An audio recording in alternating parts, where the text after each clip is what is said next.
Hey guys, what's going on? It's Dan here, back finally with another Versus episode. Today we're finding out which sports car is the best out of the four we have for you today. Up first is the Ocelot Lynx, based off of the Jaguar F-Type, costing $1.735 million. Up next is the Debussy 770, based off of the Aston Martin 177, costing $695,000. Next we have the Grotti Bestia GTS, costing the least at $610,000 and based off of the Ferrari FF. And last but not least, we have the Bravado Verlierer, based off of the TVR Sagaris and Wiseman GT MF5, costing the same as the 770 at $695,000. I'm going to first jump into the looks and sounds of these cars first. We placed the Lynx and the 770 both first for looks, as we couldn't decide a winner. The 770 has the most aggressive front end and looks and sounds awesome. The Lynx also has a fantastic front end, but a slightly dull and boring rear, as so does the 770. The Bestia has very exotic looks and came third, and again a weird back end just like the Lynx and 770, which leaves the Verlierer in fourth place. None of us were truly keen on the design of the Verlierer. We all found it slightly ugly, but probably best resembled the car that it's based off, the TVR Sagaris. As for our sound evaluations, the winner had to go to the Bestia GTS. Even though that had a fatter sound than the rest of the cars, we just preferred that higher pitched sound than the Verlierer, 770 and the Lynx had, which left us in a bit of a dilemma between the rest of the three cars, as we couldn't really decide a winner, each having their own separate plus points. The sounds between the 770 and the Lynx were very similar, but the Lynx was a tiny bit more refined, whereas the Verlierer had the best downshift and was the loudest and aggressive sounding.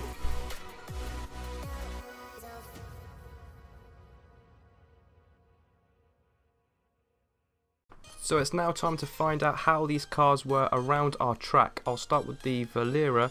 This car had a lot of potential to drive fast, but was very difficult to manage due to its instability through the corners. This could be down to the lack of traction in slow corners and understeer when driving through fast corners. This compared to the 770, however, was completely different. This was probably the fastest car around our track today and was easily the most enjoyable to drive due to its extreme levels of grip and its super fast acceleration when going out of corners.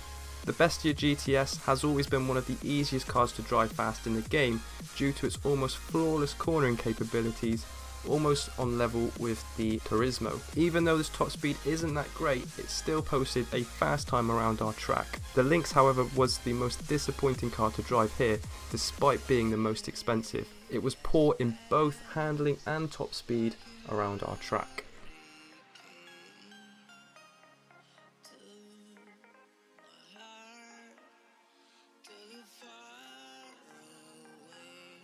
Now onto the drag race. It was unsurprising to us that the Bestia GTS came last here due to it having the least power and therefore slowest top speed out of the other three cars. The Verlierer had a good amount of power in what feels like a very lightweight car. This had a good level of acceleration and can go to a high top speed. Almost the same top speed as the 770, which just beat it at the end due to its super fast acceleration when it first launched. And the Lynx was again disappointing to us because of the high price. It felt like it had a lot of power, but was around the same time as the Bestia.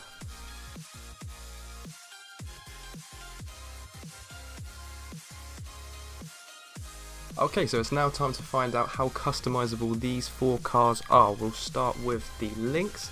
This has a total of 25 unique upgradable features.